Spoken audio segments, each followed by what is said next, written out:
मंत्रिमंडल विस्तार हुए अभी 24 घंटे भी नहीं हुए हैं कि नए मंत्रियों को बीजेपी ने प्रशिक्षण देने की शुरुआत कर दी।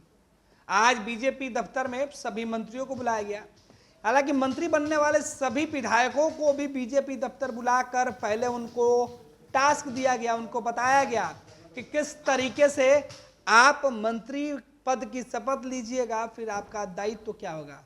और जब मंत्री पद की शपथ ले लिए हैं, विभाग नहीं बटा है, विभाग बंटने से पहले ही बीजेपी ने अपने सभी 12 विधायकों को जो मंत्री बने हैं, नए नए मंत्री बने हैं, उन सभी नए नए मंत्रियों को बताया जा रहा है, सिखाया जा रहा है। हालांकि इन 12 में से कई ऐसे हैं जो पुराने मंत्री हैं, लेकिन इन सबको बीजेपी के प्रदेश अध्यक्ष सम्राट चौधरी, डिप्टी सीएम जो है विजय सिन्हा जो है मौजूद, और बीजेपी के वरिष्ठ नेताओं के संगठन से जुड़े हुए लोगों के मौजूदगी में ये बैठक की जा रही है। प्रशिक्षण दिया जा रहा है कि सरकार में काम कैसे करना है।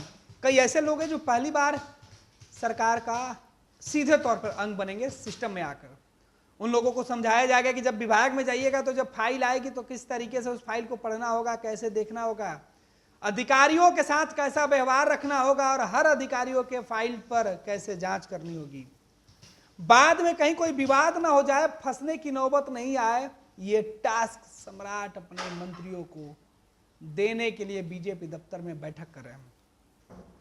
हालांकि सम्राट चौधरी ने कहा कि विधायकों को केवल सम्मानित किया जा रहा है, कार्यकर्ताओं को सम्मानित किया जा रहा है, क्योंकि ये मंत्री बने हैं तो इनके ऊपर जिम्मेवारी मिलने वाली है और जिम्मेवारी का इन्होंने शपथ ले लिया। अब तो काम करेंगे। हालांकि काम करेंगे, इसके पहले इलेक्शन जो है वो है, आज 3 बजे इलेक्शन कमीशन की प्रेस कॉन्फ्रेंस है, उसके बाद ही देश में आदर्श आचार संहिता लागू हो जाएगा। लेकिन इस बीच जो नए नवेले मंत्री बने हैं, इनके लिए इस पीरियड में, चुनाव के पीरियड में कैसे काम करना है, कैसे लोगों से मिलना है, कैसे अपने लोगों का ख्याल रखना है, ये सब टिप्स आज वरिष्ठ नेता देंगे बीजेपी के मंत्रियों को। इसके पहले ऐसा नहीं हुआ है कि बीजेपी में मंत्री बनने वाले लोग पहले भी बीजेपी दफ्तर जाएं, मंत्री बनने के शपथ लेने से पहले जाकर क्लास ले और फिर मंत्री बन के आने के बाद उनकी क्लास हुई हो।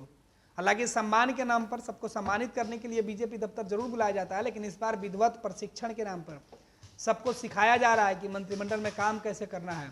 और जब बिहार में महागठबंधन की 17 महीनों की सरकार की चर्चा होती है तो 17 साल की सरकार की चर्चा होता है। लिहाजा सरकार में गिनती किया जाएगा, सत्ता और विपक्ष दोनों ही अपने अपने कार्यकाल को सुनहरे अक्षरों में लिखने की कोशिश में जुटे हुए हैं। यही वजह है कि मंत्रियों के दामन पे दाग ना लगे, इस बात का ख्याल हर पार्टी रखने की कोशिश कर रही है।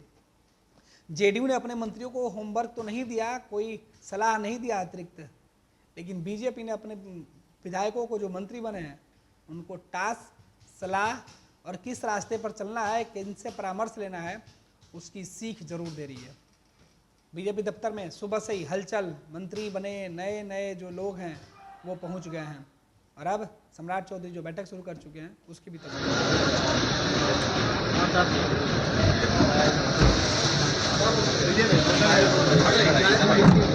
आराम से भैया, आराम से। हाँ, पकड़ लिए। संदीप बनी है सासाराम नगर सर बैठक बुलाई गई है। अरे नए मंत्रियों का पार्टी में स्वागत तो करूंगा। पार्टी के कार्यकर्ता हैं, पार्टी के दफ्तर आए हैं, उनका स्वागत भी करूंगा। पनोरमा ग्रुप, जो सोचता है वो करता है। ये लो, मुंह मीठा करो। आज मैंने अपना जॉब छोड़ दिया, अब हम पूर्णिया वापस जाएंगे। जॉब छोड़ दिया है? मतलब ये घर कैसे चलेगा? हम करेंगे क्या? और माँ बाबूजी क्या बोलेंगे? इसलिए मैं एक और मिठाई का डब्बा लाया। अपने बिजनेस के लिए लोन अप्रूव हो गया। अरे लोन अप्रूव हो गया वो तो ठीक है, लेकिन पूर्णिया में हम रहेंगे कहाँ? अपना घर भी तो नहीं है वहाँ। इसलिए तो एक और मिठाई का डब्बा अलग से लाया हूँ। हमने पूर्णिया में घर ले लिया है, पूर्णिया के ई होम्स पैनोरमा में। पूर्णिया में पैनोरमा ग्रुप लेकर आए हैं ई होम्स पैनोरमा। बड़ा घर, आलीशान जिंदगी और अत्याधुनिक सुविधाओं के संग। अरे अब क्यों मुंह मीठा करवा रही हो? क्योंकि हम घर वापसी जो कर रहे हैं। घर वापसी की खुशी पूर्णिया में ई होम्स पैनोरामा के संग। ई homes panorama, luxurious lifestyle redefined.